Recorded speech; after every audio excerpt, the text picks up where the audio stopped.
Estás escuchando Milenio 3 por Aluka Nanika.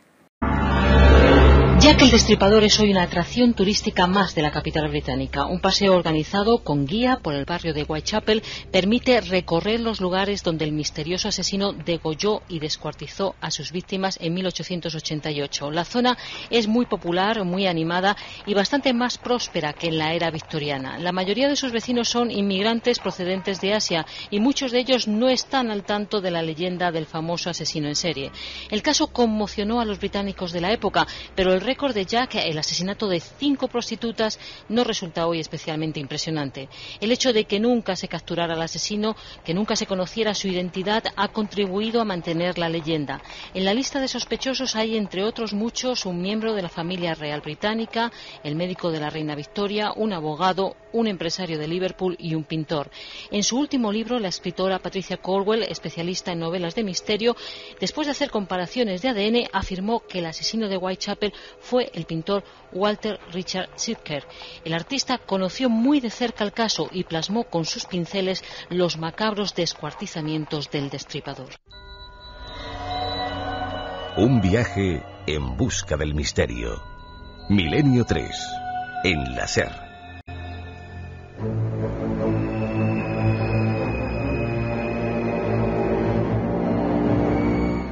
Vamos ya con los comentaristas de Milenio 3, con los mensajes que nos llegan al 7640, como el de Víctor, que nos dice: lo que contáis de Jack el Destripador es cierto. Me aterra pensar que un hombre asesinara de esa manera y que haya existido. Pues sí, por desgracia es cierto. ¿Puede que Jack inspirara a los asesinos en serie? Por cierto, si no sabían quién era, ¿quién le puso Jack? ¿No hay antecedentes de mujeres asesinadas en serie? Nos pregunta Nessa desde Barcelona. Es que él se ponía Jack, o ellos se ponían Jack. De hecho, firmaba aquellas cartas suyo afectísimo Jack el Destripador. Ahora vamos a leer algunas, Santi. Otro amigo que nos dice: seguro que ocultaron la identidad de Jack. Estuve en York viviendo 6 meses el año pasado y es la ciudad más mágica que he conocido. Hay tumbas en las calles. De entre todas las cosas interesantes que hay por ver en Londres, la que más me hechizó fue la iglesia del Temple. Una gozada, nos dice Paco desde Tenerife. Si Jack hubiera existido, ¿ahora lo hubieran cogido? ¿Por qué fue tan famoso? Nunca cambiéis vuestro programa, es una pasada. Pues muchas gracias, amigo. Pues vamos primero a saber qué hizo Jack the Ripper, el que firmaba. Ya veréis qué tipo de cartas mandaba el tipo, o los tipos, porque también se supone que hubo muchos falsos Jack intentando engañar a la policía y volviéndoles locos. Luego por eso estaba ese cajón lleno de cartas. Vamos a saber lo que hizo y luego vamos a ir con las teorías. Antes, si me permites, Carmen, hemos visto cómo era Whitechapel, cómo es hoy. Más o menos se ha olvidado la leyenda, pero ¿cómo era antes? El autor de Guía de Londres para viajeros o turistas ricos y turistas pobres, que es Joaquín Merino, nos hace una crónica. Merece la pena, es más de 1 minuto y medio, pero merece muy bien la pena, porque vais a ver cómo cuenta el ambiente exacto que se vivía. Vamos a sumergirnos en el tiempo, vámonos a ese lugar portuario, ya veréis qué ambiente. Era un barrio bastante siniestro en sí, y en general eso se puede decir. Era un barrio siniestro y no siniestro. Es un barrio sustancialmente cockney. Ya sabéis que la raza, digamos, proletaria por antonomasia de Londres son los cockneys. Hay que comprender sobre todo, pues no las siniestreces, sino la época en que se vivieron. Y en la época victoriana, que es cuando, por ejemplo, Jack el Destripador, Jack the Ripper, cometió sus horrendos crímenes famosísimos en todo el orbe y para toda la vida, pues aquella época hay que comprender que en la corte victoriana eran tan absolutamente pasguatos que todo era pecado y que verdaderamente luego, evidentemente, por ejemplo, Eduardo, hijo de Victoria, pues se corría sus grandes orgías y tal, pero en los barrios pobres pues nada de esto llegaba y además las pasaban canutas. Entonces las niñas eran arrojadas de sus casas cuando tenían 10 o 12 años para ganarse su vida en la prostitución. Y por ejemplo, pues puedes imaginarte un barrio que estaba ocupado por los docks de Londres, los antiguos muelles de Londres en la época victoriana y anterior, desde el principio de la época del Imperio, cuando venían cargados de botín que habían robado por ahí los ingleses o cargados de mercancías y tal.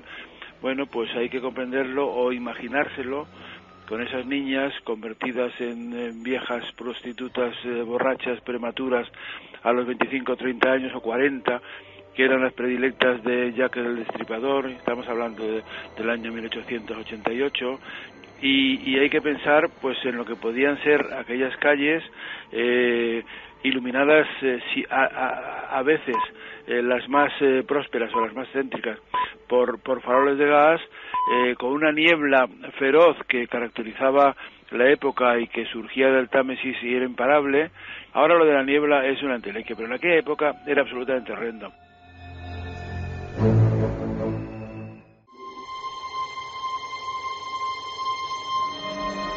Una y media en punto.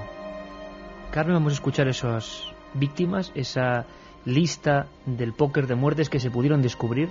Después de cada una de estas muertes, algún policía, podía ser un comisario jefe, podía ser un operario de calle, se encontraba a veces un sobre con una calavera. Lo abría y a veces encontraba pequeñas poesías, pero algunas las imaginamos leyéndolas en esos barrios, tenían que poner el alma helada. Escuchamos.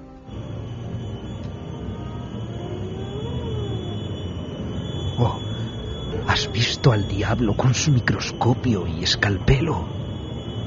Estoy mirando un riñón sujeto con un pasador.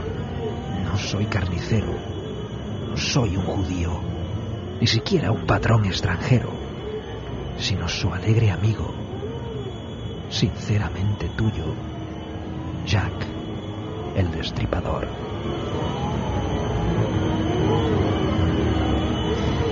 Decenas de cartas como esta, adelantándose y dibujando a las víctimas con los órganos que le había sacado. Luego se cumplía. ¿Cuáles son las víctimas, Carmen? Pues la primera víctima de Jack el Destripador fue Martha Turner, una vieja prostituta alcohólica que ofrecía sus servicios en el barrio de Whitechapel. Su cuerpo fue hallado la mañana del 8 de agosto de 1888 en una escalera de George Yard. Había sido degollada y luego destripada. También se le cortaron los órganos sexuales, al parecer con un afilado cuchillo. Unos días más tarde, el 31 de agosto, apareció el cuerpo de Mary Ann Nichols, de 42 años, más conocida como Polly, entre sus clientes. La policía la halla con la tráquea, el esófago y la médula espinal cortados. Un informe forense indicaba que las heridas que presentaba la víctima habían sido hechas por una persona experta, tal vez alguien con conocimientos médicos. El 7 de septiembre la policía descubrió en el número 29 de la calle Hambury el cadáver de otra mujer, Annie Chapman, de 47 años, que presentaba las mismas heridas que sus compañeras. Fue en ese momento cuando el pánico se apoderó de los habitantes de ese barrio. Durante las entrevistas que hizo la policía, algunos testigos afirmaron haber visto a un hombre como de unos 40 años, bien vestido y con acento extranjero. En el barrio comenzaron a sospechar de un zapatero judío, de un carnicero, pero todos tenían coartada. 20 días más tarde, el propio asesino se dio a conocer mediante un comunicado que envió a una agencia de prensa londinense en el que firmaba con el apodo de Jack el Destripador. El texto decía: «Odio a las prostitutas y seguiré destripándolas hasta que me canse». Y cumplió su promesa Iker. El 29 de octubre asesina a Elizabeth Stride y a Catherine Edowes. Pocos días más tarde, Josh Luke, jefe de vigilancia de Whitechapel, recibió un paquete que contenía la mitad de un riñón de una de sus víctimas y una nota en la que aseguraba que la otra mitad se la había comido frita. El último asesinato lo cometió el 10 de noviembre en el número 13 de la calle Miller's Court. Se trataba de una prostituta de 25 años, Mary Jane Kelly. Este fue el más cruel de todos los crímenes que llevó a cabo, ya que cortó todo su cuerpo en pequeños pedazos.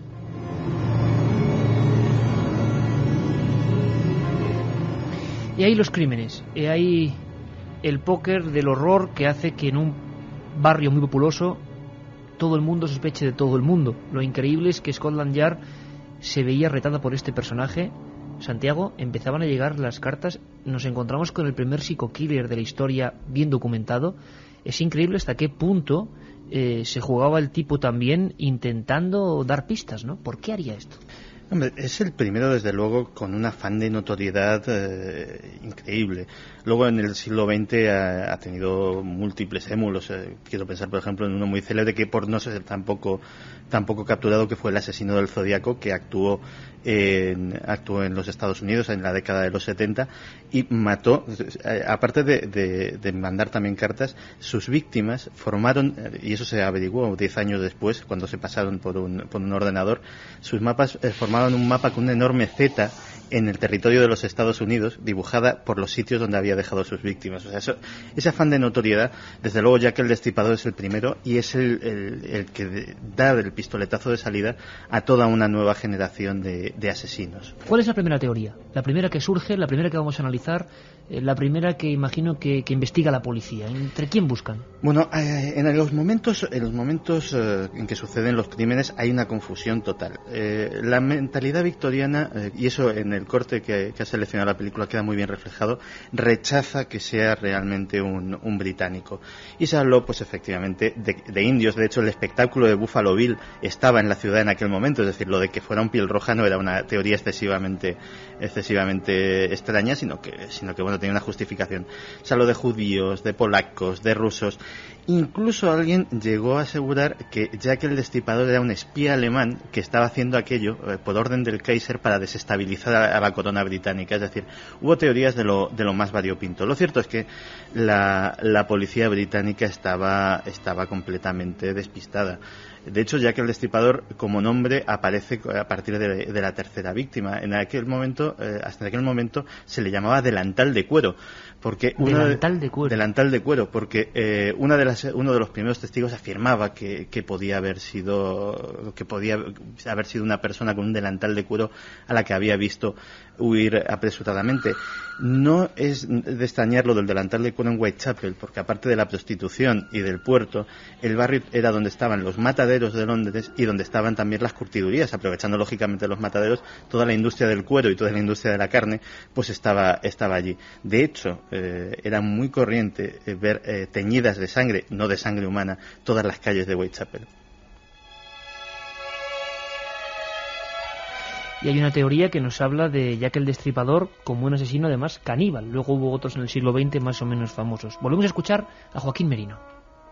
Entonces imagínate aquellas prostitutas, imagínate la figura espantosa de Jack the Ripper, Jack el Destripador, cuya identidad nunca se estableció y que sin embargo era tan descarado que, aparte de destripar a sus víctimas y abrirlas en canal muchas veces, pues tuvo el detalle exquisito de comerse un riñón de una de ellas y mandar el otro al superintendente de Scotland Yard, nada menos, invitándole a que compartiera este placer porque él acaba de desayunarse el otro riñón.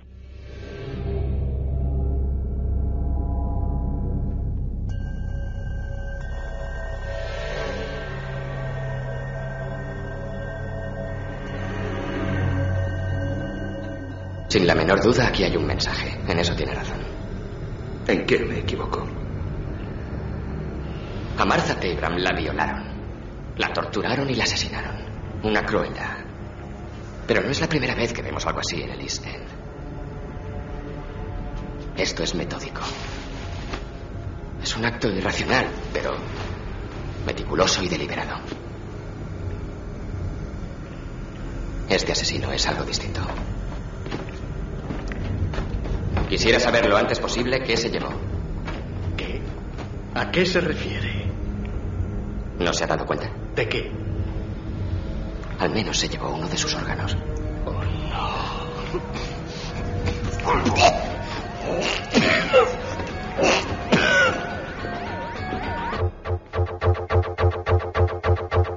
Los policías de Scotland Yard habían visto de todo, pero nunca se habían imaginado algo semejante. En cada una de las muertes un mensaje. Esto no suena a película policial o novela de hoy en día, pero estamos hablando de 1888. Todo el destacamento del barrio H de Londres tuvo que ocuparse de un solo hombre.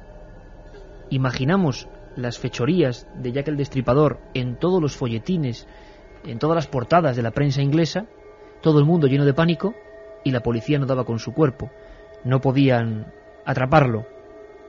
Hubo informes que hemos recuperado de Scotland Yard, escritos en su época a máquina por las personas, los centenares de individuos y agentes encargados de intentar atrapar a Jack el Destripador, que dan una perfecta idea de en qué ambiente se movía este personaje.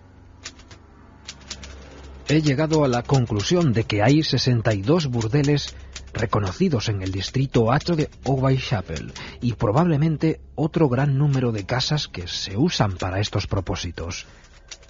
El número de pensiones es de 233, con acomodo para 8.530 personas. No hay modo de distinguir cuántas mujeres son prostitutas y cuáles no, pero la impresión general es que hay alrededor de 1.200, la mayoría de muy baja condición. Las pensiones más humildes son naturalmente las que frecuentan las prostitutas, los ladrones y los vagabundos, ya que no hay otro sitio al que puedan ir, ni ley que pueda impedir que lleguen allí. Milenio 3. Periodismo de lo desconocido. En la SER. Por lo tanto, una inmensa colmena, una inmensa tela de araña donde era muy difícil buscar. Pensiones donde convivían 8, 10, 12 de estas mujeres, nadie hablaba, proxenetas. Era un mundo difícil de penetrar para obtener información.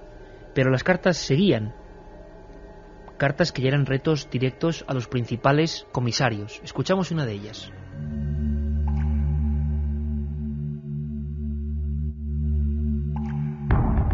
...5 de octubre de 1888.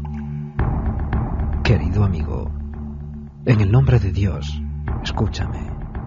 Haz como yo hago y la luz de la gloria resplandecerá sobre ti. Yo debo ponerme manos a la obra mañana con un triple suceso. Sí, esta vez 3 deben ser las destripadas. Te enviaré un trozo de la cara por correo. Te lo prometo, mi querido amigo. Guarda esto hasta que las 3 sean eliminadas y puedas enseñar la carne fría.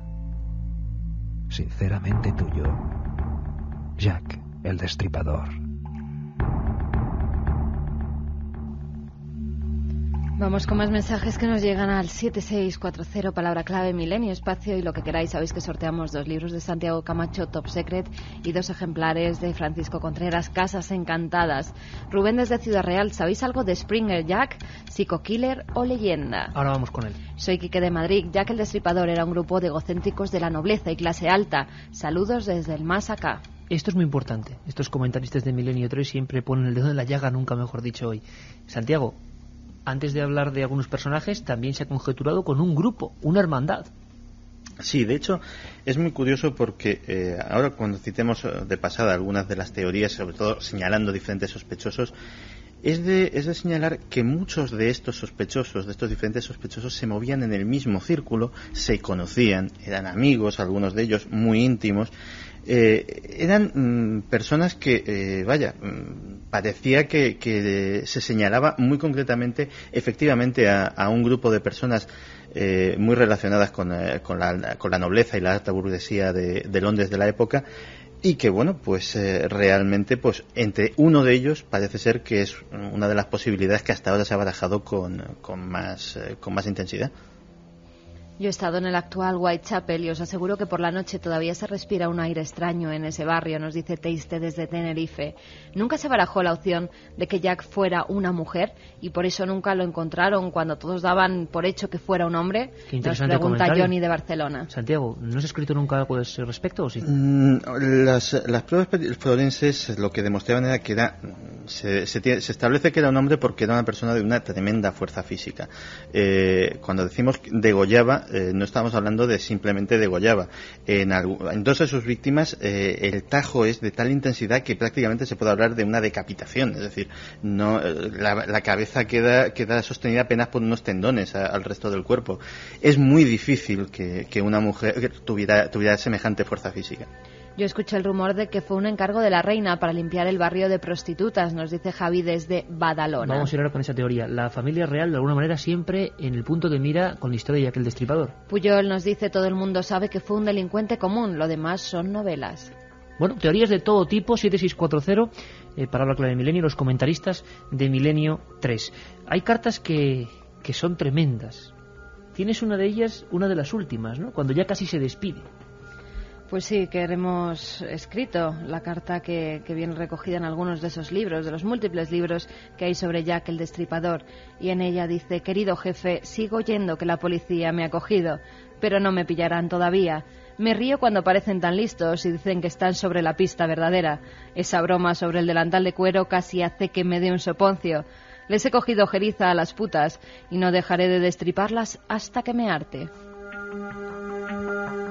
El último fue un gran trabajo. No le di tiempo ni a chillar a la tía. ¿Cómo van a cogerme ahora? Me gusta mi trabajo y quiero empezar de nuevo. Pronto tendrán noticias de mí y mis divertidos jueguecitos. Guardé algo de sustancia roja auténtica en una botella de cerveza de jengibre, después del último trabajo, para escribir con él, pero se ha vuelto espeso como la cola y no puedo usarlo. Espero que la tinta roja quede suficientemente bien. En el próximo trabajo le cortaré las orejas a la tía y se las enviaré a los oficiales de policía para divertirme. ¿Les gustaría? Guarden esta carta hasta que trabaje un poco más. Después tírenla sin rodeos. Mi cuchillo es tan bonito y tan afilado que voy a ponerlo a trabajar ahora mismo, si tengo ocasión. Buena suerte. Sinceramente suyo, Jack the Ripper. Cuchillos, operaciones de cirugía complejas, la hipótesis del médico. Santiago, hay una hipótesis digna de novela. La hipótesis del médico, que además termina señalando a un médico muy concreto. Con nombre y apellidos. Sí, el doctor Gould. El doctor Gould era el médico de cabecera de la reina Victoria, era un prominente masón británico. Y era una persona que además, justo un poquito antes de comenzar los hechos, había sufrido un ataque al corazón que le había provocado una afasia, una afección cerebral que, entre otras cosas, le provocaba alucinaciones muy graves, visiones, pérdidas momentáneas de conocimiento. No era la misma persona. Y seguía ejerciendo la medicina. Y seguía ejerciendo la medicina, además en el Bedlam, que era el hospital psiquiátrico por excelencia de Londres. Un hospital psiquiátrico de 1888 no es un hospital psiquiátrico de ahora, era un sitio terrible, donde además el doctor Gould, entre otras cosas, pues perfeccionó las técnicas de lobotomía, de incapacitar a las personas haciéndoles incisiones en el cerebro. Él decía, y era la filosofía médica de la época, que para aliviarles el sufrimiento. Es una especie de Mengele en la época victoriana. A día de hoy se le recuerda, y no sé si tendría hasta calle en algún sitio, como uno de los grandes de la medicina británica, si le tenemos en el contexto de su época. Es decir, hizo grandes descubrimientos, hizo aportes. Era una persona que en su madurez y en su juventud, no tanto en su última época, pues escribió tratados importantes, libros incluso de filosofía. Es decir, era una persona sumamente cultivada. La historia que le enreda en todo este asunto viene de un libro que se publicó en la década de los 70 por un autor que se llama Stephen Knight, a día de hoy fallecido. Stephen Knight recogió el testimonio de Joe Sickert, de el hijo de Walter Sickert, del que luego hablaremos. Del pintor también, que fue sospechoso. Como ya empezamos a hablar de una misma camarilla. Joe Sickert contó a este periodista la historia de que en su familia siempre se había contado que su madre era la hija natural del príncipe Albert Victor, del duque de Clarence, que la había tenido pues en un matrimonio secreto con una dependiente de una confitería, una chica católica de clase humilde, y que bueno, pues al final eso había generado un gran escándalo, y que para taparlo pues la madre había sido internada precisamente en Bedlam al cuidado del doctor Gould, internada de por vida en el psiquiátrico. La niña había quedado al cuidado de la familia, y Walter Sickert, íntimo amigo del duque de Clarence, que es otro de los señalados, pues había oficiado como testigo, y de visitar a la niña y de verla crecer, al final se acabó casando con ella. Y todo esto terminó desembocando en una historia. La historia es que la otra testigo de la boda había sido Mary Kelly, precisamente. Y Mary Kelly, por las circunstancias de la vida, había ido dando tumbos, y de ser una dependienta modesta, pues había acabado entre la legión de prostitutas de Whitechapel. Y allí, junto con unas amigas, habría trabado un plan para chantajear a la colonia. Para contar que había una hija... O mejor dicho, para pedir dinero por el silencio de ese hecho. Usando precisamente a Walter Sickert, al pintor, como intermediario. Es curioso porque Sickert tiene un cuadro que se llama precisamente El chantaje, en el cual simplemente es el retrato de una mujer que tiene unos rasgos muy parecidos a los de la difunta Mary Kelly. La reina, puesta al conocimiento de esto, pues habría encargado a alguien de su máxima confianza que resolviera el asunto por las buenas o por las malas. Con lo que no contaba era con que las facultades mentales del Dr. Gould estaban sumamente trastornadas por esa afasia, y no sabemos en qué delirio, en qué tipo de paranoia, pues pudo cometer estos asesinatos. Esta ha sido durante muchos años la teoría más popular. Ahora la hemos relatado un poco a bola pluma, pero hay muchos indicios que parecen coincidir con esta historia.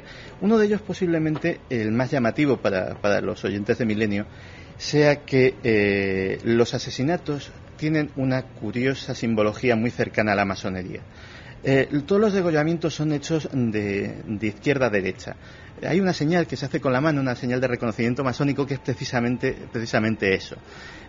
Luego, Jack era el destripador porque sacaba los intestinos de sus víctimas y se los ponía sobre el hombro izquierdo, tal como se cuenta en la tradición masónica que le pasó a Irán Abif, el arquitecto del templo de Salomón, que fue asesinado, según la mitología masónica, por 3 de sus discípulos que querían saber el secreto de su oficio, el secreto. Códigos masónicos en cada una de las prostitutas muertas en Whitechapel. Y de hecho, los tres presuntos asesinos de Irán Abif se llamaban Jubela, Jubelo y Jubelum.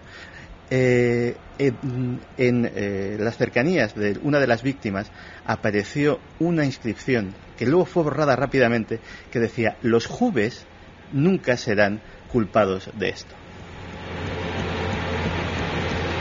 Menuda historia, una hija, vamos a llamarlo así, en una circunstancia que podía provocar escándalo, la familia real y un médico encargado de tapar ese posible chantaje que conocían algunas prostitutas de Whitechapel. En la película Desde el infierno se ve a un hombre embozado en una capa negra, un carro de caballos, casi de experiencia fúnebre, que se vio cerca siempre de algunas víctimas, y se habla eso de un médico que mata, que engatusa con algún tipo de droga, incluso se dijo, a algunas de las víctimas, y luego además las disecciona con su maletín de cirugía. Opiniones para todos los gustos, de todos los tipos. Patricia Cornwell, una de las últimas investigadoras y célebre bestseller con varios libros sobre este asunto, Carmen, daba otra opción, y es que fuera el pintor, un pintor que se adelantó a los hechos y que al parecer en sus lienzos dejaba el retrato robot de lo que estaba por suceder, más o menos. Sí, además la autora Patricia Cornwell, en Retrato de un asesino, que era el libro que publicó en Ediciones B, pues decía que podía ser que tras 100 años de hipótesis sobre quién había sido el asesino Cornwell, aplicando las técnicas actuales policiales, cree haber resuelto el enigma. Examinó documentos, cartas, informes, huellas dactilares también, e incluso recopiló toda la información que se dio en la época sobre tan macabros asesinatos, y llegó a la conclusión, Iker, de que Jack el Destripador fue el pintor Walter Sickert. Compró varias obras de este autor en las que hay dibujadas mujeres con grandes mutilaciones. O sea, como... que este tipo había dejado dibujado las mujeres, claro, y en ella algunos lo relaciona, casos tal y como parecieron. Lo relaciona porque en esos cuadros se pintan mujeres idénticas a cómo Jack el Destripador había hecho esas incisiones que Santi nos contaba. Oye, Santiago, ¿y la teoría última que implica del todo a la Casa Real? La teoría última es precisamente que hubiese sido el propio príncipe Albert Víctor, protegido del Dr. Gould, amigo íntimo de Walter Sickert. Como ves, todo parece, eso podría incidir en la autoría colectiva también, el que podría haber cometido estos hechos. Albert Víctor era un personaje de una psicología muy compleja. Era conocido abiertamente y era motivo de burla por ello su bisexualidad. Fue incluso capturado por error en una redada de homosexuales en el propio Whitechapel. O sea, que desenvolvía el hombre por allí perfectamente, sí, ¿no? Y sobre todo hay un episodio que es cuando quedó infectado por la sífilis. La sífilis en aquella época, que no había antibióticos, era una enfermedad terrible, mortal de necesidad, y sobre todo que provocaba demencia en los últimos estadios de su proceso. El único detalle que hay en contra de la teoría de que sea el duque de Clarence, que finalmente falleció a consecuencia de esa sífilis, es que, lógicamente, siendo un miembro de la familia real, su agenda era públicamente conocida. Y en algunos momentos de los asesinatos de Jack el Destripador era completamente imposible que estuviera en Londres, porque se sabía que estaba, por ejemplo, en Balmoral, en Escocia. Se tenía coartada. Efectivamente. Lo cual en cambio, no nos descarta que tuviera alguna relación, bien por esta boda escandalosa o bien por... Y yo he pensado una cosa, Santiago, antes de que conozcamos brevemente otro personaje previo a Jack el Destripador, y es una cuestión personal, ¿eh? Ahora mismo estoy pensando, y se me ha ocurrido, y el fenómeno del contagio, es decir, que haya un criminal y que luego otros, enloquecidos, como ocurre muchas veces cuando se da una noticia de determinado tipo, se aprovechasen de esa coyuntura y actuasen a su manera. También podría ser curioso, ¿no? Hay otro personaje, nos preguntaba un comentarista de Milenio 3 en el 7640, del que no se sabe casi nada. También se llamaba Jack y actuó medio siglo antes, Springle Jack.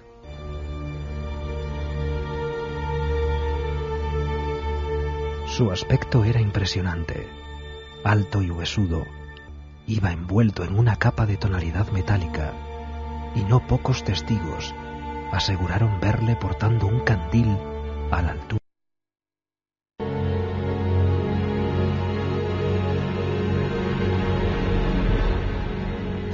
Años antes de los crímenes del Destripador, otro individuo, si cabe más misterioso y deforme, ya causaba el pánico en ciertos callejones oscuros de los confines londinenses. Eclipsado por los asesinatos ocurridos medio siglo después, hoy apenas sabemos nada de este personaje, alguien a quien el pueblo bautizó con el nombre de Springle Jack. Tengo en la página 63 de esta recopilación de documentos de Scotland Yard uno de esos, iba a decir fotografías, ¿no? Uno de esos dibujos que espantaban tanto a la gente, de Springle Jack vestido con una especie de malla reluciente, digna del medievo, con una especie de capa, una cara absolutamente terrorífica, y intentando asesinar a 2 centinelas. Sus crímenes ocurrieron en sus sustos 50 años antes de Jack el Destripador, y muchos investigadores incluso lo han incorporado después de ver los informes policiales sobre sus apariciones, más de 12, en los anales de la historia de los fenómenos extraños, de extraños personajes. Le preguntábamos por Springle Jack a nuestro querido compañero Javier Sierra. Springle Jack sí es un personaje curioso, saltarín, que tenía una capacidad de movimientos tremenda y que efectivamente aterrorizó a muchos ciudadanos de la época victoriana en Londres.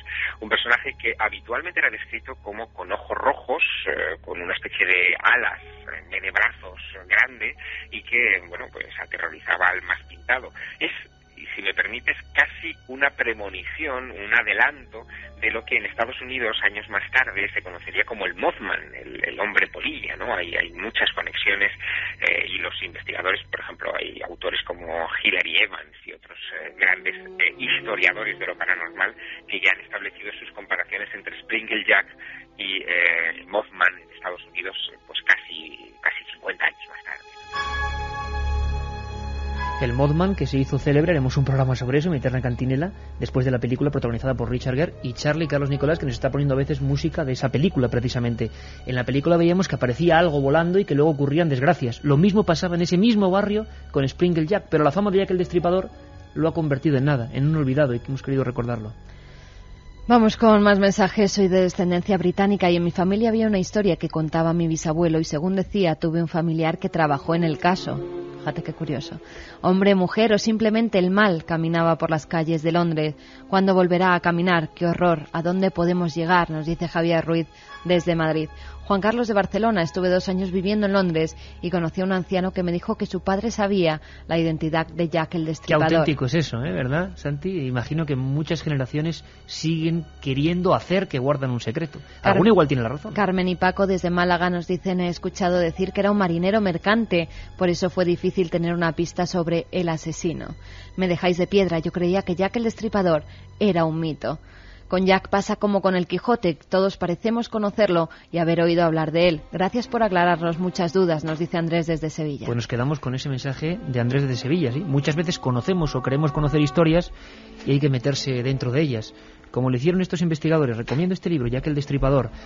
Dice: Cartas desde el infierno. Vamos a conocer otros infiernos y otros paraísos del misterio en nuestra segunda hora, caminando por ese viejo Londres.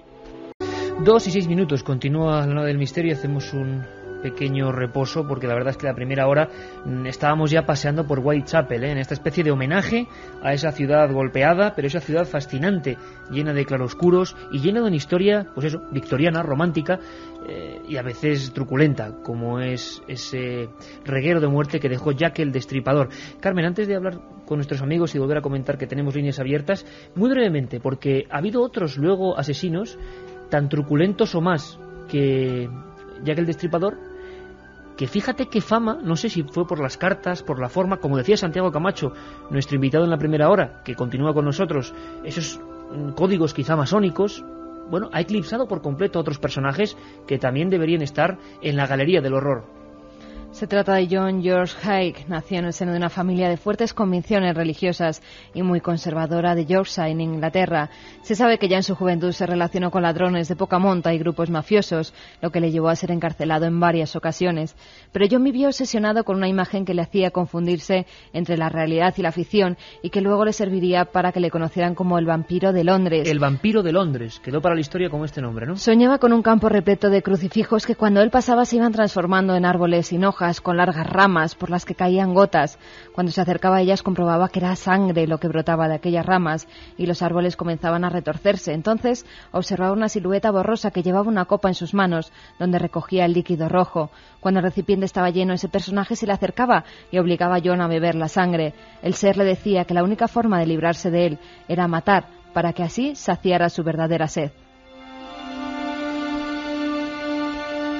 Desde que comenzó a tener esos extraños sueños, John se volvió un sangriento criminal. Su primera víctima fue un joven llamado Donald McSawan, al que robó todo lo que llevaba encima, le asesinó y bebió su sangre para más tarde disolver el cuerpo en ácido sulfúrico. Después fueron los padres del joven los que sufrieron la ira de John, que actuó con ellos de la misma forma que meses antes lo había hecho con su hijo. En 1949, gracias a su aspecto físico, moreno, corpulento y bien parecido, comenzó a relacionarse con mujeres de la burguesía londinense, a las que engatusaba asegurándolas que era el dueño de una fábrica metalúrgica. Pero la realidad era otra. No tenía casi dinero ni para pagar la humilde pensión en la que malvivía. Olivia Durand de Acon, una elegante viuda que se sentía atraída por John, quedó con él para presentarle un proyecto que quería llevar a cabo, fundar una empresa de uñas postizas. John, sediento de sangre, preparó el tonel de 153 litros de ácido sulfúrico y lo llevó a un almacén abandonado de Crowley.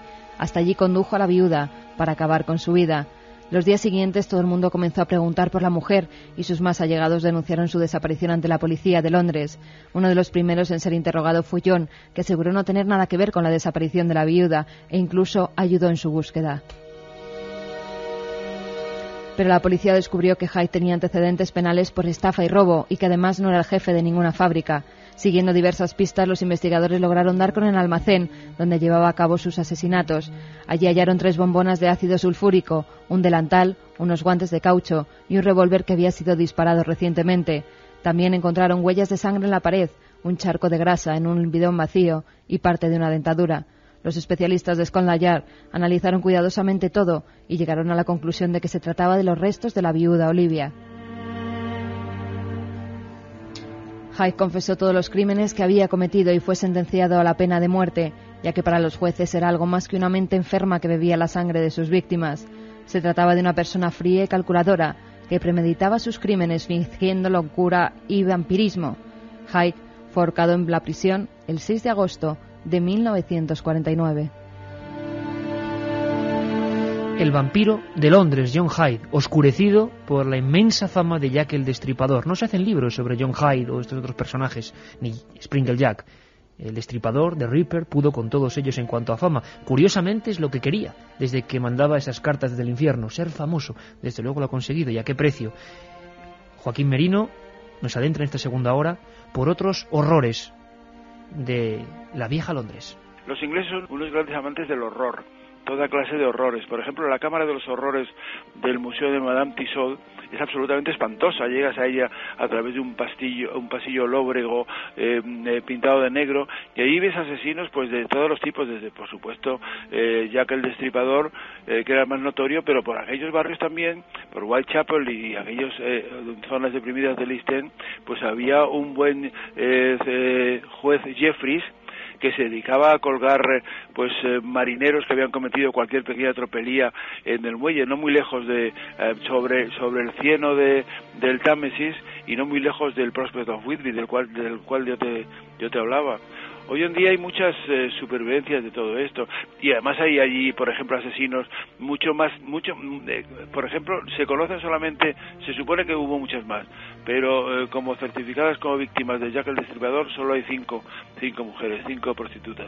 Pero por ejemplo, en época contemporánea, pues yo me acuerdo perfectamente de que en Rillington Place, que está en el barrio más conocido actualmente por el mercado de Portobelo, pues este buen señor, que era el Landru inglés y que mató a muchas más mujeres, salía en plan seductor, se llevaba a las mujeres, las elegía bastante callos para que les hicieran ilusiones y se fueran con él sin ninguna reticencia. Él tenía un aspecto de gentleman, como el propio Landru, y las llevaba a su casita y las mataba y las descuartizaba, y luego durante días salió un humo negro y espeso de la chimenea de la casa del señor John Reginald Christie, y así sucesivamente. Un programa que se sumerge en el otro lado de la realidad.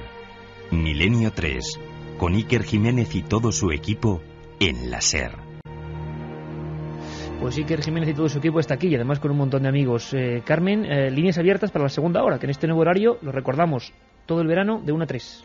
Patricia desde Coruña, la semana que viene estaremos allí, en el castillo de Santa Cruz, en Oleiros, el día 15. Que llamen a Radio Coruña, por favor. Eso es, que llamen a Radio Coruña y así conseguirán las entradas para vernos en directo. Pues Patricia nos dice: hace un mes estuve con mis amigas en Londres y visitamos Whitechapel. ¡Qué miedo! Durante años he investigado a Jack y apoyo la teoría que fue el príncipe de Gales. Si hubiera en la época tecnología de ADN, ¿sería Jack tan escurridizo? Nos pregunta... Con Grissom detrás sería difícil, ¿no? Alfonso Iglesias desde Rianxa, Coruña.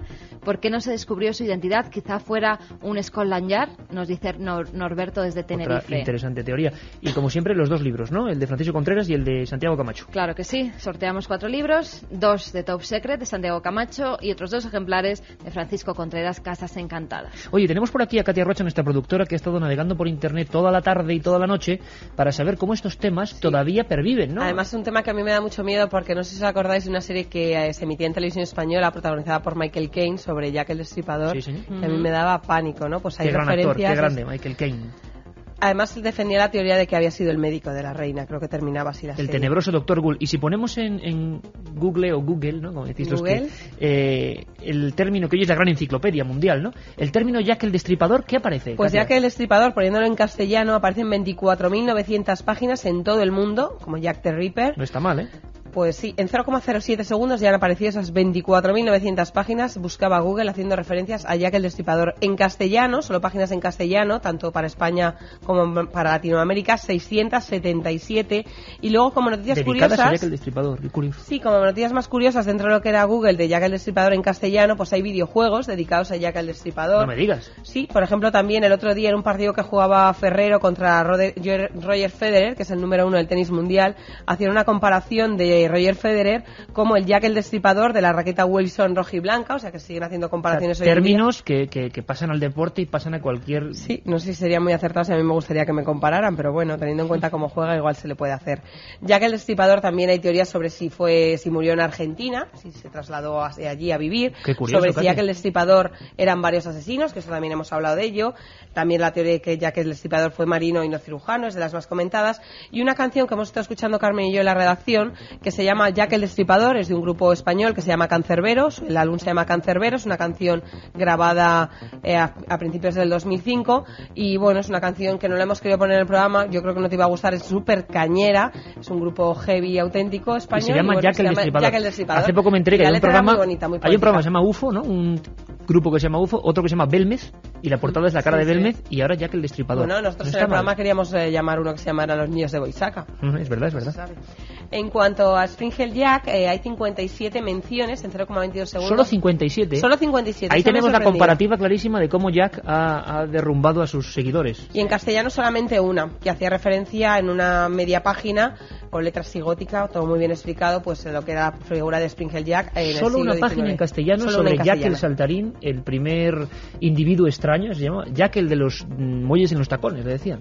Bueno, pues 57 hay en todo el mundo. Y si ponemos, Katia, iba a decir ovnis, no, fantasmas más Londres, porque ahora vamos a ir a ver esa parte. En Londres, en todo el mundo hay 51.700 páginas, en 0,12 segundos nos ha encontrado un montón. 57.000 páginas de fantasmas en Londres. De fantasmas en Londres. En español solamente 7.270, y las más destacadas, bueno, pues las que hacen referencia a la Torre de Watertown, a la Torre de Londres, fantasmas en el vuelo 401, al castillo de Hampton, casas encantadas en Londres, la casa de Madonna, la casa de Claudia Schiffer, que también tuvo problemas de fantasmas. Famosos y fantasmas. Le llamó Casper, también. Qué curioso. Oye, me ha gustado mucho esto, Katia, lo dejamos ahí. Me ha gustado mucho esta sección porque con estos temas clásicos, ¿no? Es un videojuego también de fantasmas en Londres. También hay un videojuego. Sí, oye, lo que me ha dejado alucinado es que hay un videojuego de Jack el Destripador. ¿Y tú qué eres? ¿El policía que le persigue o eres Jack? Prefiero ni planteármelo. A mí esas cosas ya me dan miedo. Yo, si quieres, te lo regalamos el próximo cumpleaños. Katia, lo dejamos ahí. Hasta y luego. me gusta esto de buscar lo que pasa en Internet, que hoy en día es la comunidad global. Hace poco en un programa que estuve, que mando un saludo a Dan Martí de RAC en Cataluña, me hicieron a mí la prueba de poner Iker Jiménez a ver qué salía en Google. Uy. Y claro, eso sí que era espantoso. Porque es mejor no contarlo. Hay cada uno. Bueno, hacemos este pequeño respiro porque sabemos que hay gente que lo pasa mal realmente, y nos vamos a otros lugares misteriosos de Londres. Fíjate, una recomendación. Le hemos pedido una recomendación a Javier Sierra, nuestro querido amigo director de la revista Más Allá, autor de La Cena Secreta. Luego vamos a preguntar a Santi dónde se iría él, y a Francisco, que está con nosotros ya. Bien lo que decía, tú conoces ese sitio, Carmen, tú has estado conmigo en ese sitio. Javier Sierra. Por ejemplo, el Museo Británico es una referencia obligada porque está llena de cuestiones misteriosas dentro, ¿no? Hay mucho arte y arqueología mesopotámica muy difícil de ver, por ejemplo, en su Irak original, que se encuentra en las salas del British Museum. Hay textos con maldiciones, textos donde se habla, por ejemplo, de cómo los dioses antiguos de Sumer mezclaron los primeros humanos con animales, y fruto de esos híbridos salieron una especie de criaturas extrañas que aparecen en algunas planchas y algunas columnas sacadas de la antigua Babilonia. Pero muy cerca de ahí también, por salirnos del tópico del Museo Británico, hay otros lugares que casi nadie conoce, que la gente no se acerca y que a mí me merecen, bueno, pues yo creo que el máximo interés, ¿no? Esto es la Profecía 2, ¿no, Carlos? Madre mía, Carlos Nicolás está obligándonos a tomar las vías más suburbiales de Londres para encontrarnos con esos que ya no están o que sí están, los fantasmas. Es algo que pertenece a la vida cotidiana. Pero antes de fantasmas me vais a permitir que haga un pequeño anexo, porque no podía irme de este programa antes de entrar en ese mundo que sé que os apasiona, los fantasmas, los espectros, las apariciones, que también ha escrito sobre eso Francisco en su libro, hablando de otro fenómeno en el cielo, en los cielos de Londres. Escuchad.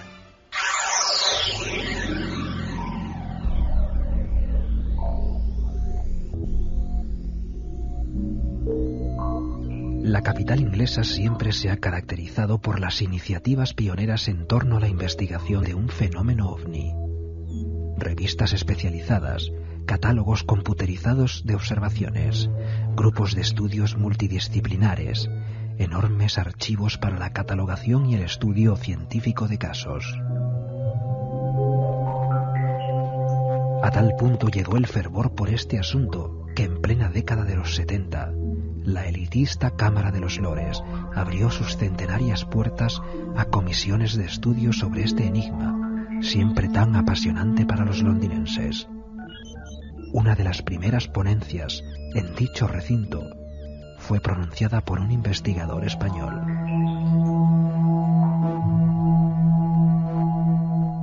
Son las 2:20 y creo que el documento que vamos a escuchar ahora es entrañable por las dos personas que lo protagonizan, dos amigos que ya no están entre nosotros, y yo también, en un programa que es homenaje a una ciudad de misterios, creo que no podían faltar. Es una emisión en televisión española, es 26 años hace que ocurrió esto, y fue un momento álgido para esa, no iba a decir ciencia, pero por supuesto que no es una ciencia, esa afición, o como queréis llamarla, de la ufología. En el año 79, hacia el mes de noviembre, quedaban, curiosamente, cuando se emite este documento, 5 días para el caso más famoso de todos los tiempos en España, el caso de Manises, y en televisión española se hacía un programa que tenía un gran éxito. Como nos ha ocurrido a nosotros, tenían pensado un tema y tuvieron que cambiarlo por un acontecimiento. En Inglaterra se fundó la Flying Saucer Review, la revista de los platillos volantes, se empezó a desclasificar información ovni, hubo grandísimos grupos, había un gran interés. Pero a los españoles nos toca mucho esta noticia que seguro que muchos jóvenes no conocéis. Estos dos amigos, importantes investigadores, lo contaban así en noviembre de 1979. Antonio Rivera es uno de los investigadores mundiales más conocidos del fenómeno OVNI.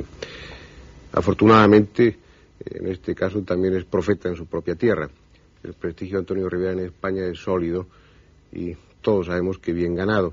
Pero a nivel internacional no he querido dejar de darles a ustedes la noticia. El próximo día 6 de noviembre, Antonio Rivera está invitado nada más y nada menos que a hablar en la Cámara de los Lores.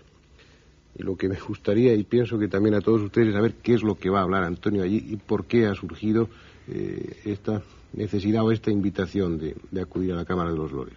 Bueno, querido Fernando, vayamos por partes.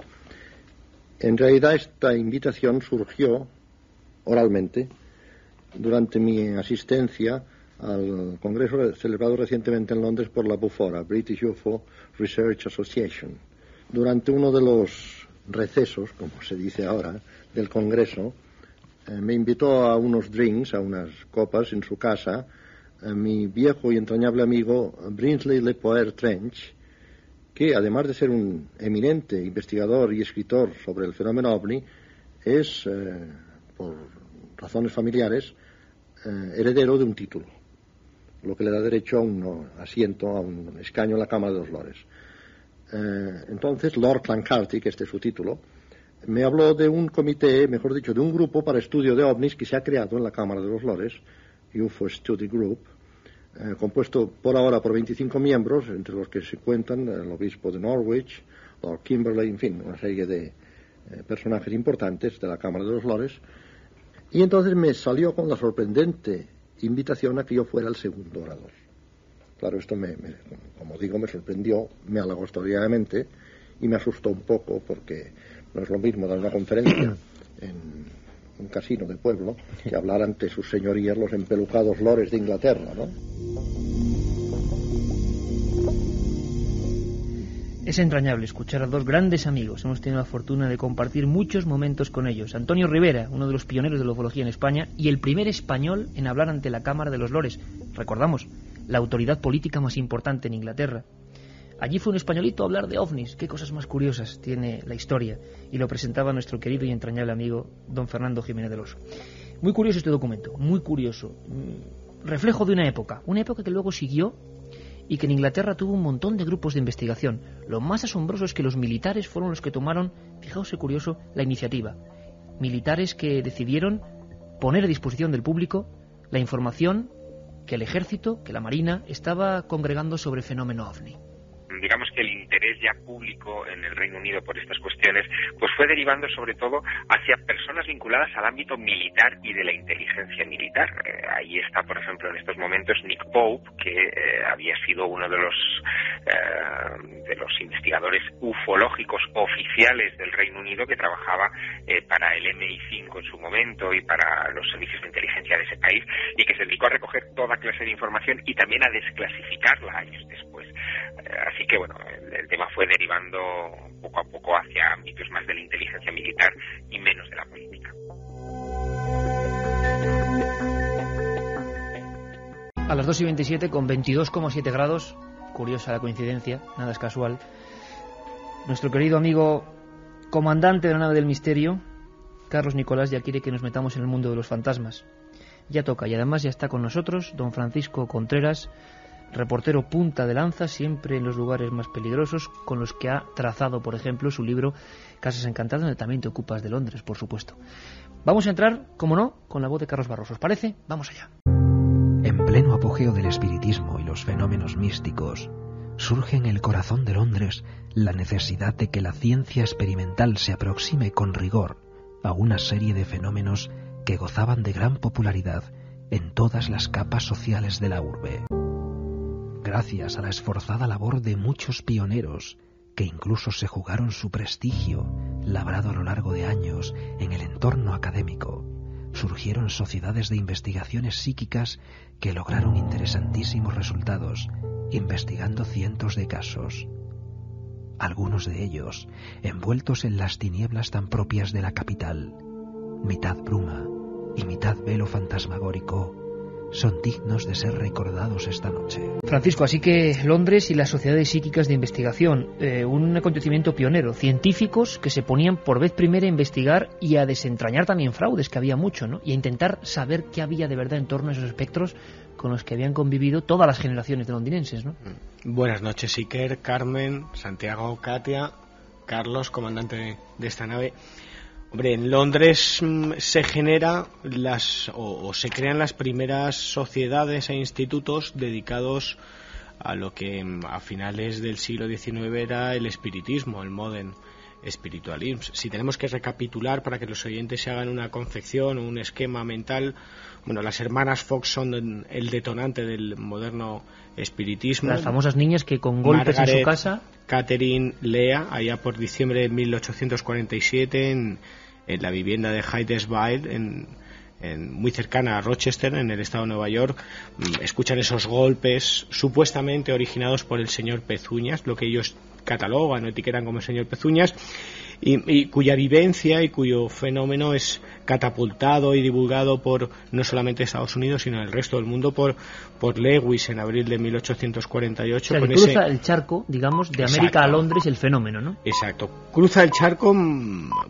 poquito tiempo después, ¿no? Porque es en 1867 cuando se crea la Sociedad Dialéctica de Londres, de la mano de un personaje fascinante, como era el naturalista Alfred Russell, precursor de las teorías evolucionistas de Darwin. Es un detalle bastante importante. Claro, importante. Y a una sociedad a la que se unieron luego doctores como Camille Flammarion, ¿no? El astrónomo y fundador de la Sociedad Astronómica francesa. ¿Y esta gente qué hacía, Francisco? Es decir, investigar sobre fantasmas, pero ¿cómo se hacía eso en aquel Londres de finales del siglo XIX? Fundamentalmente ellos, como científicos, intelectuales, buscadores de la verdad, ese espíritu científico real y auténtico, lo que intentan es de ver y profundizar qué hay detrás de estos fenómenos que en aquella época se llamaban metapsíquicos.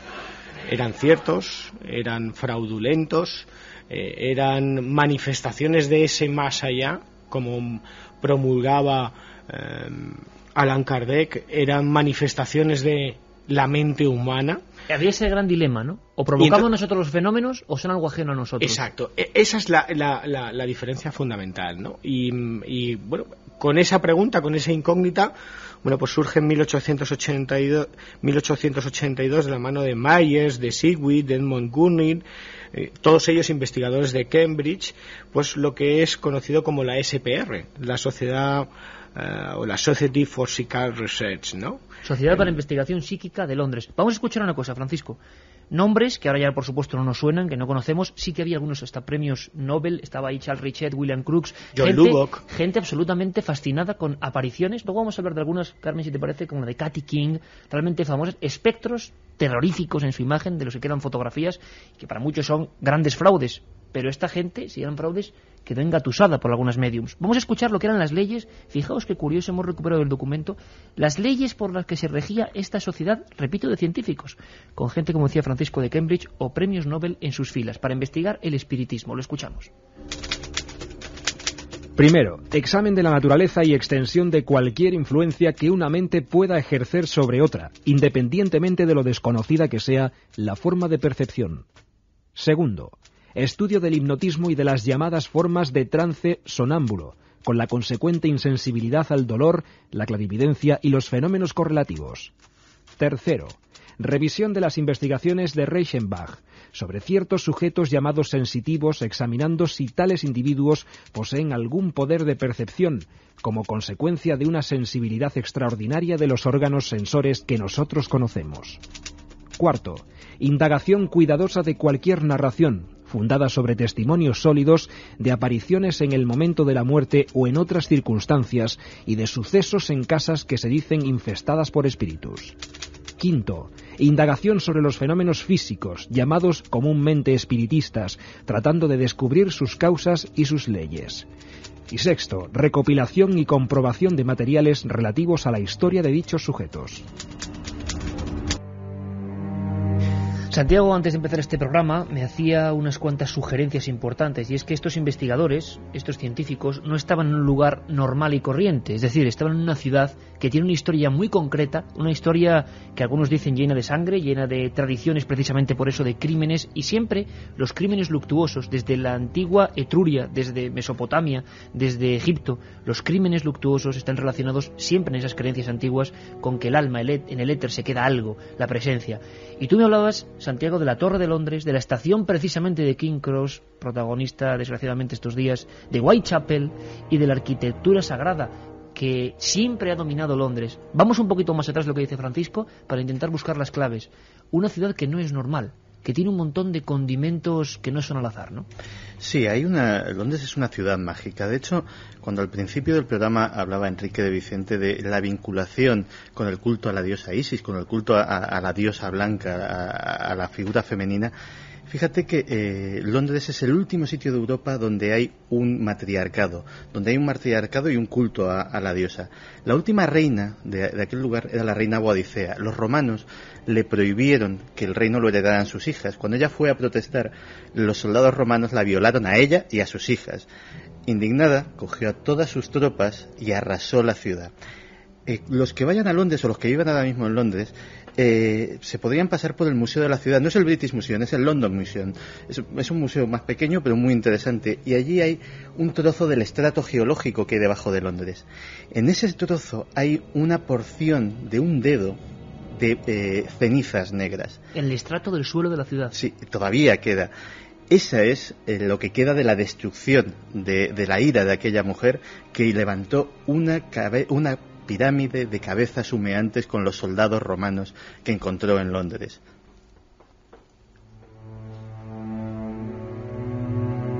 Y sobre ese suelo, los arquitectos van haciendo edificios muy concretos. Tú me hablabas de alguna catedral que había que tener muy muy en cuenta. Sí, concretamente la Catedral de San Pablo. La Catedral de San Pablo es otro sitio vinculado al culto de la diosa. Ahí estaba el templo de Diana, el templo que levantaron a Diana los romanos. Y fíjate que a día de hoy todavía las londinenses, las que son, las llamamos castizas, las que conocen las tradiciones, todavía se abrazan a las columnas de la Catedral de San Pablo pidiendo fertilidad.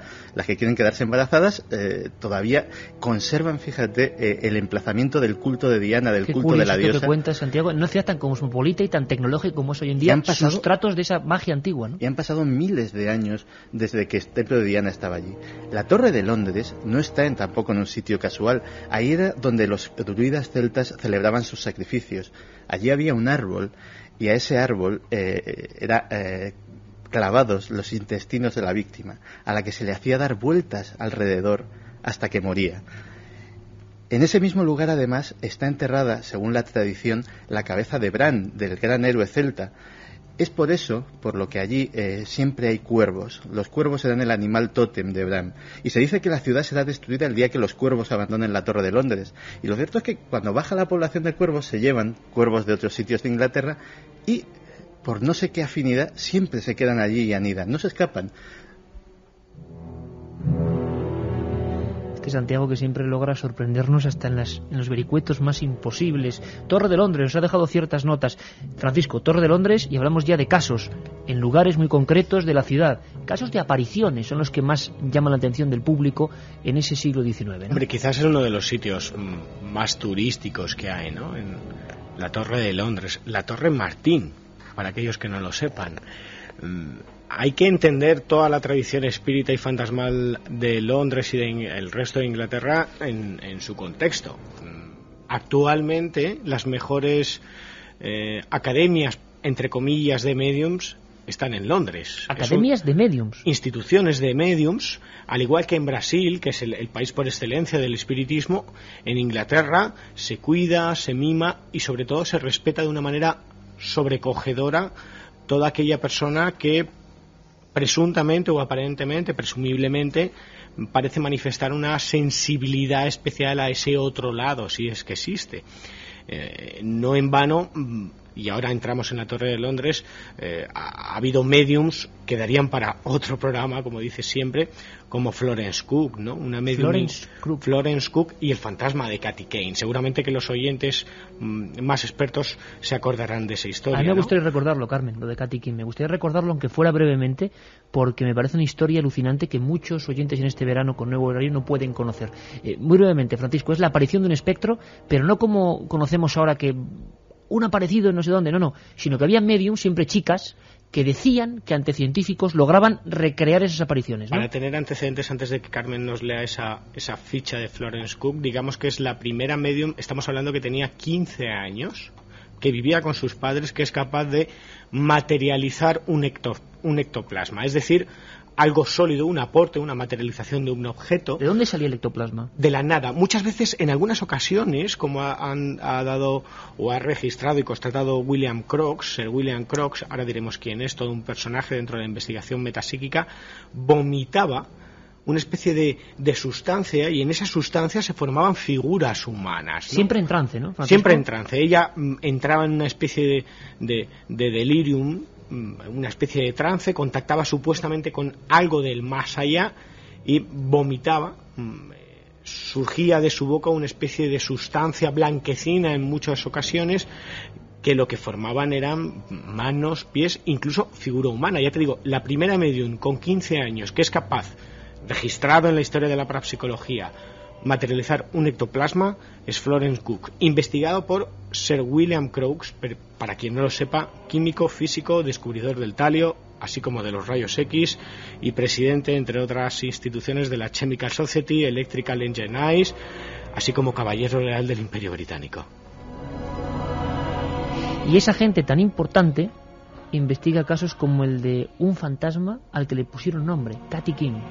Pues sí, que como estábamos hablando, a finales del siglo XIX surgen una gran cantidad de mediums afiliados al movimiento espírita, y así nacen las mediums de salón, que causaron un gran revuelo, ya que la gente aseguraba que le daban información de sus seres fallecidos.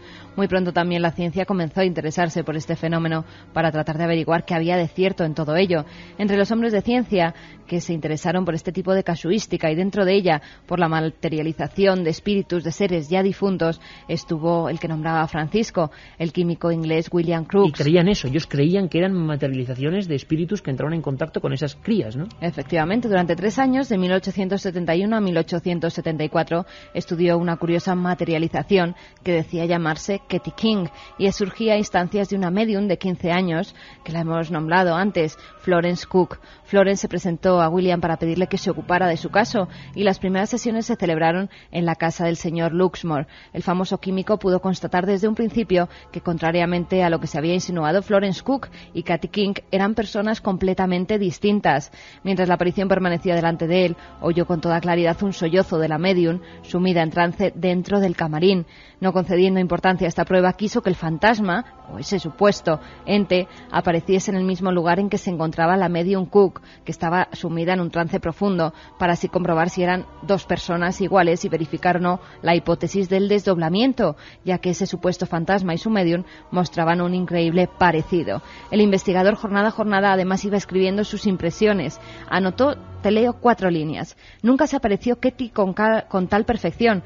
Por espacio de casi 2 horas se paseó por la habitación y departió con los allí presentes. Mientras paseaba me cogió varias veces por el brazo. La impresión que sentí fue tan fuerte que no pude resistir la tentación de repetir una reciente y curiosa experiencia. Y hablamos ahora de la Torre de Londres, Santiago, un lugar donde se concentran no solo casos, sino, como tú decías, tradiciones desde lo más antiguo. Y sí, claro, la influencia celta es brutal. Sobre la Torre de Londres habría mucho de contar, lugar como siempre, que conocemos lo oficial, pero no la cara oculta, ¿no? Sí, de hecho todo Londres tiene una geografía mágica absolutamente increíble. Pensemos que aparte de estas tradiciones celtas, en 1666 hay un tremendo incendio, hay otro estrato de cenizas. En 1666. Hay un además. tremendo incendio que devasta por completo la ciudad y se plantea que sea reconstruida, por lo menos las iglesias de la ciudad, por un arquitecto que se llama Nicholas Hawksmoor. Hawksmoor es un personaje muy curioso. Es todo lo que hemos dicho, por ejemplo, sobre el Escorial y sobre Juan de Herrera, es el Juan de Herrera británico. Es un personaje que hace unos campanarios que son verdaderos obeliscos, hace obeliscos egipcios en forma de campanario, utiliza las proporciones clásicas, utiliza conocimientos esotéricos y sobre todo sitúa con un conocimiento de la historia y sobre todo de la geografía mágica londinense en antiguos enclaves celtas, en el cementerio, por ejemplo, donde estaban enterrados los cadáveres de los muertos en la Gran Peste medieval, etcétera. En diversos puntos clave va edificando esas iglesias. Y otra visita turística curiosa para los que quieran visitar el Londres mágico es ir siguiendo las iglesias de Hawksmoor, las pocas que quedan, porque por lo visto durante los bombardeos nazis de la Segunda Guerra Mundial, las iglesias de Hawksmoor atraían las bombas como un imán. Vamos a conocer más historias de fantasmas. Nos sigue guiando también a su manera un hombre ortodoxo como Joaquín Merino y nos habla de la Torre de Londres y de lo que acaba de decir Santiago, un fuego que devasta la ciudad, que hay que recomponerla y fijaos la fecha, 1666. Hay muchos lugares públicos notorios y estupendos, como la misma ópera de Covent Garden, que tiene su propio fantasma, que fue un cantante famoso, que luego se te puede aparecer en el andén del metro, pero la Torre de Londres, hombre, es uno de los lugares más siniestros. También se aparece Santo Tomás Moro, que fue otra de las víctimas de Enrique VIII, después de haber sido su consejero más íntimo y personal, y los ingleses han tenido la Gran Peste, y los ingleses han tenido el Gran Fuego del año 1666, y que asoló precisamente todo el casco antiguo de Londres, y así sucesivamente. Esto es un tema muy siniestro, y es un tema, sin embargo, que yo creo que está en el alma de los ingleses. Ayer yo lo pasé muy mal, y anteayer con el atentado de Londres, y vi a aquellos ingleses alborozados, pero el alma de los ingleses, ya te digo, que ama lo lúgubre. Son así y tienen sus fantasmas y sus historias. Carmen, ¿podríamos repasar rápidamente algunos de los célebres de la Torre de Londres? Pues sí, que es uno de los lugares de Londres donde se dice que habitan más fantasmas. Una de las historias recogidas además en el propio diario de la Torre de Londres asegura que Edmund Lenthal Swift era guardián de las joyas de la corona desde 1814 a 1842 y tuvo una extraña visión un domingo por la tarde en octubre de 1817. Están sus propias palabras de cómo este guardián de las joyas de la corona lo cuenta. Dice: mi familia y yo estábamos cenando en el edificio donde se guardan las joyas de la corona, lugar que parece haber sido la prisión de Ana Bolena y de los 10 obispos que allí fueron acomodados piadosamente por Oliver Cromwell. Todas las puertas estaban cerradas, las cortinas pesadas y oscuras estaban echadas, y la única luz que había en la estancia era la que emanaba de 2 cirios colocados sobre la mesa. Yo estaba sentado en la cabecera de la mesa, mi hijo a mi derecha, mi mujer junto a la chimenea y su hermana enfrente de ella. Estaba ofreciendo vino y agua a mi mujer, cuando ésta, al alzar el vaso, paró el movimiento y exclamó: «Dios mío, ¿qué es esto?». Miré hacia arriba y vi un cilindro, como un tubo de vidrio, casi del grosor de un brazo, que revoloteaba entre el techo y la mesa. Su consistencia parecía ser un denso líquido blanco y azulado, girando incesantemente dentro del cilindro. Duró aproximadamente 2 minutos. Entonces empezó a moverse delante de mi cuñada y, persiguiendo el borde de la mesa, pasó por delante de mí y de mi hijo. A continuación siguió por detrás de mi mujer y permaneció brevemente sobre su hombro derecho. De repente mi mujer se agachó con las manos en el hombro y gritó: «Dios mío, me están cogiendo, me están cogiendo». Incluso ahora siento el terror que sentí entonces. Salté de la silla y golpeé la aparición. Entonces esa cosa cruzó el borde de la mesa y desapareció por la ventana.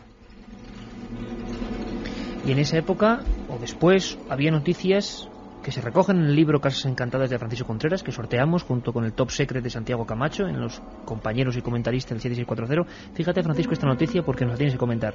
El Times de Londres, un día, la gente que lo leía, toda Inglaterra, todo Londres, se despertaban con pequeños breves como este. Atención lectores de The Times. Se buscan personas responsables, inteligentes, intrépidas, críticas e imparciales para realizar turnos de observaciones en una casa. Si no saben nada sobre investigación psíquica, mejor que mejor. Los interesados deben dirigirse a la casilla de correos del Box sucursal de Londres, número 53.133, código de correos 85.200. Ahí estaba la noticia, Francisco. Era habitual que las sociedades pidieran colaboración a los ciudadanos para pasar noches de auténtico terror, ¿no?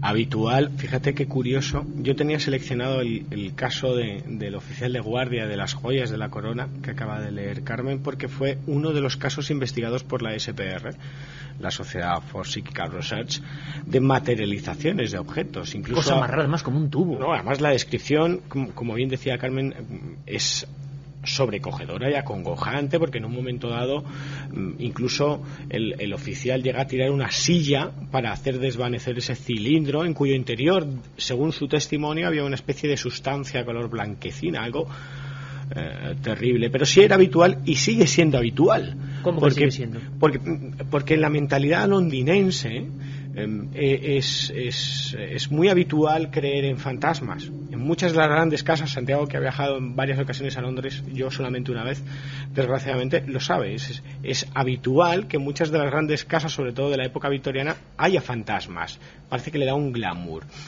porque no tienen allí el mismo concepto que tenemos aquí. Quizás aquí sea más despectivo, ¿no? Totalmente. Todo el mundo despectivo. apunta a que tú ves fantasmas, ¿no? Y te tildan de loco, desgraciadamente. Ahí, sin embargo, es algo propio de la cultura. Exactamente, está asumido, es algo normal. Incluso yo creo que si en una casa no hay fantasma, es como que falta algo, ¿no? Es muy curioso.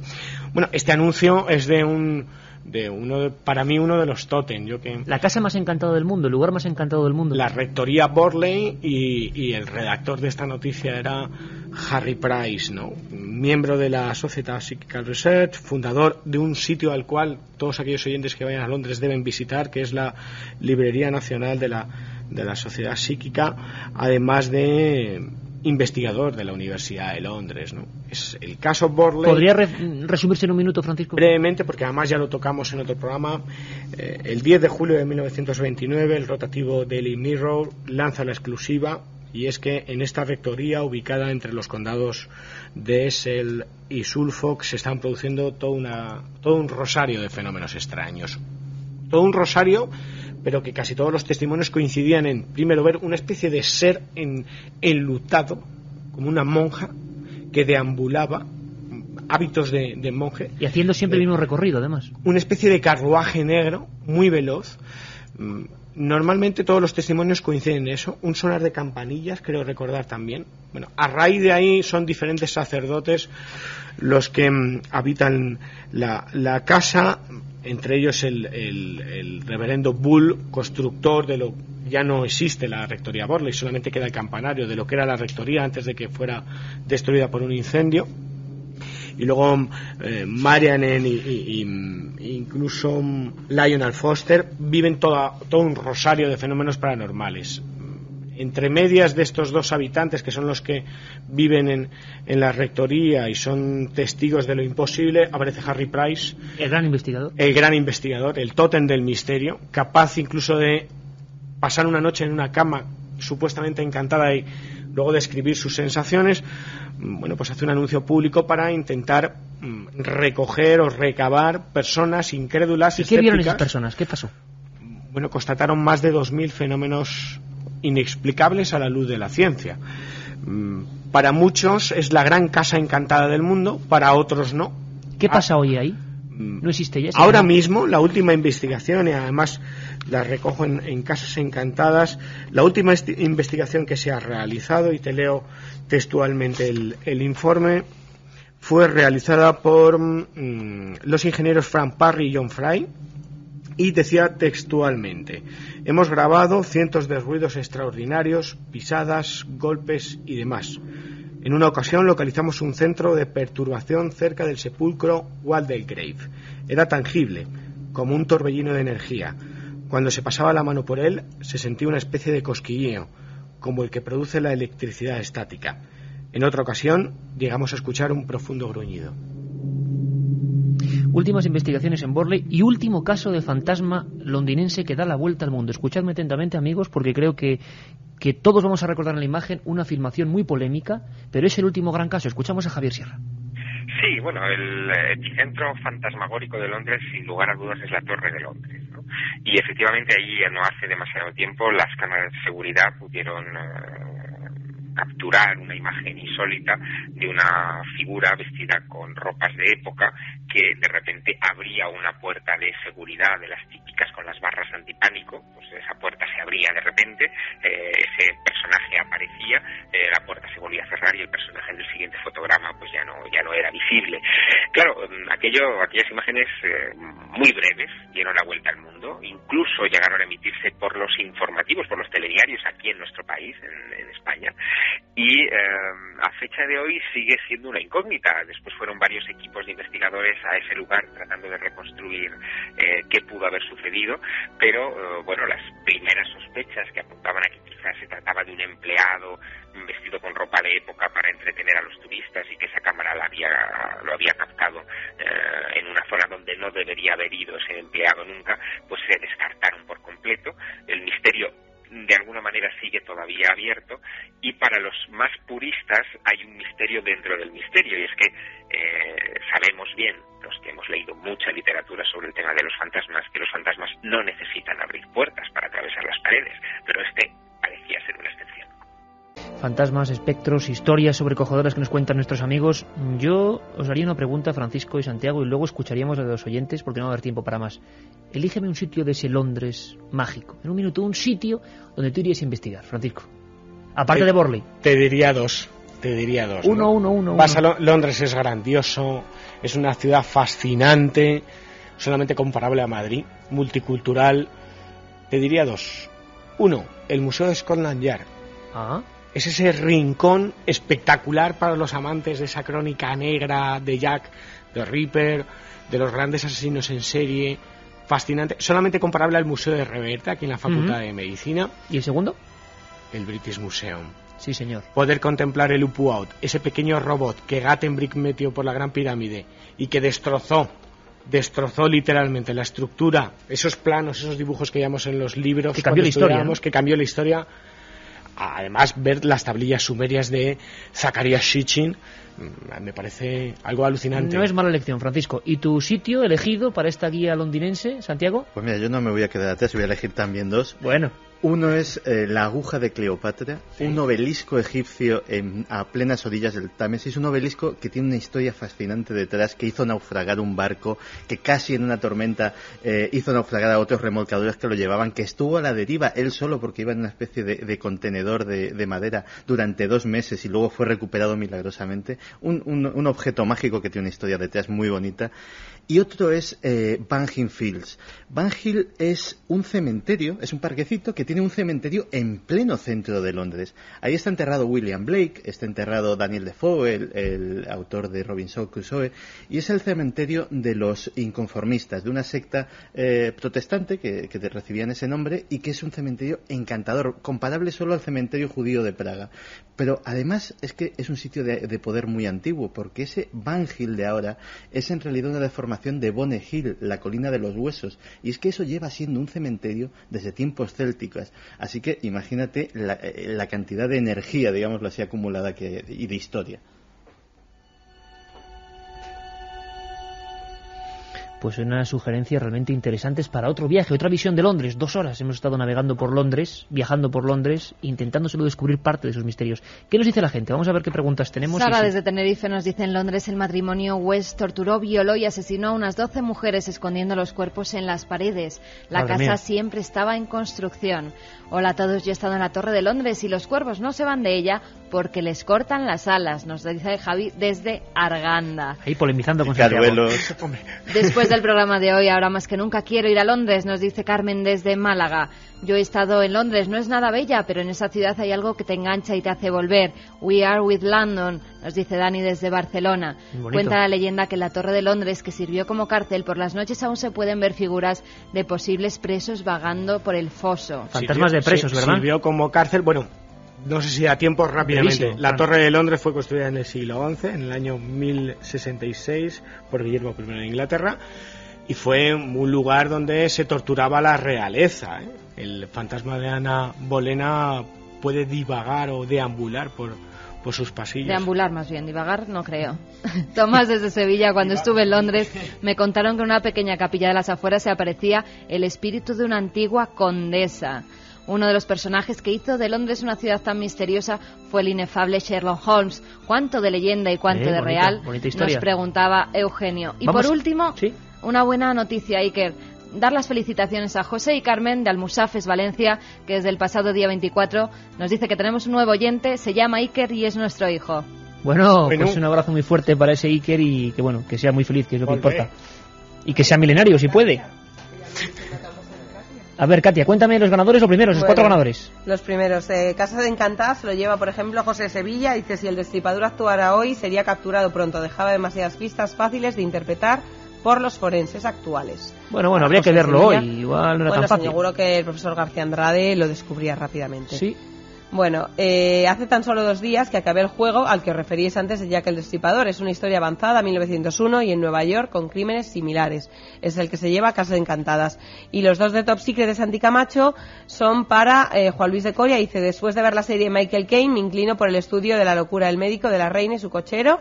Soy Juan Luis de Coria. Y por último, Mari de Albacete, también se lleva el Top Secret de Santi Camacho, editado por EDAP, que dice, ayer hubo en Londres otros destripadores, qué pena, Mari de Albacete es la otra ganadora. Bueno, pues hemos querido dar un capotazo a lo que ha sido una actualidad negra, hablando de un Londres totalmente distinto y sintiéndonos muy cercanos a esa gente que lo debe estar pasando bastante mal. Muy importante, Iker, que nos lo preguntan. El viernes que viene estaremos en Oleiros, en La Coruña, en el Castillo de Santa Cruz, haciendo el programa desde allí en directo. Todos los que os queráis acercar, poneros en contacto con Radio Coruña. Santiago, Francisco, un placer. Un abrazo, amigos.